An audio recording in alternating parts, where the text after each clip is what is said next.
বাড়িতে একটা postpaid metre আছে, রানিং মিটার, সচল মিটার। এই মিটারটা চলতেছে, এই মিটারটা আমরা টাকা দিয়ে কিনছি, জনগণ টাকা দিয়ে কিনছি। কি এমন ব্যত্যয় ঘটলো এই মিটারটা আপনি ফেল দিয়ে দিচ্ছেন? এই মিটারটা ফেল দিলে জনগণের হাজার হাজার কোটি টাকা ক্ষতি হবে।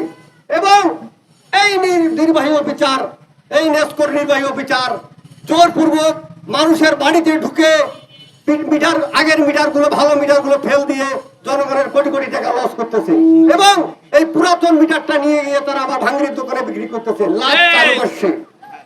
আজকে আমরা দাঁড়িয়েছি আগে টাকা পরে বিদ্যুৎ, এইটার প্রতিবাদ করার জন্য, ঠিক কিনা? আমরা দাঁড়িয়েছি সেই নিম্নবিত্ত এবং মধ্যবিত্ত লোকদের পক্ষ হয়ে, যারা দিন মজুরি করে রিক্সা চালায়, ভ্যান চালায়, অটো চালায়, দিন শেষে আগে বিদ্যুতের রিচার্জ করে, তাদের পক্ষ নিয়ে, ঠিক কিনা?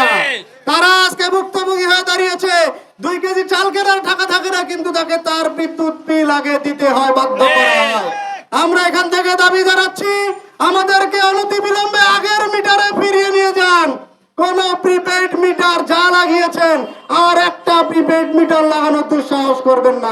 আমরা যারা প্রিপেড মিটারের ব্যবহারকারী, আমরা দেখতে পাচ্ছি যে এখানে অস্বচ্ছ এবং ভুতুরে বিল আসছে। কোন বিল কিসের জন্য কাটছে এ বিষয়ে কিন্তু আমরা কেউ কিছু জানি না। দিন শেষে শুধুমাত্র আমাদের পকেট থেকে অগণিত টাকা চলে যাচ্ছে। দ্বিতীয় যে কারণটা, এর মধ্যে নানা রকমের হিডেন চার্জ রয়েছে। প্রতি মাসে দেখা যায় যে একটা নির্দিষ্ট হারে, অত্যাধিক হারে মিটার ভাড়া দিতে হয়, সারচার্জ দিতে হয়, অহেতুক অযৌক্তিক হারে ভ্যাট কেটে নেওয়া হয়, কিন্তু এটার কোনো জবাবদিহিতা নেই।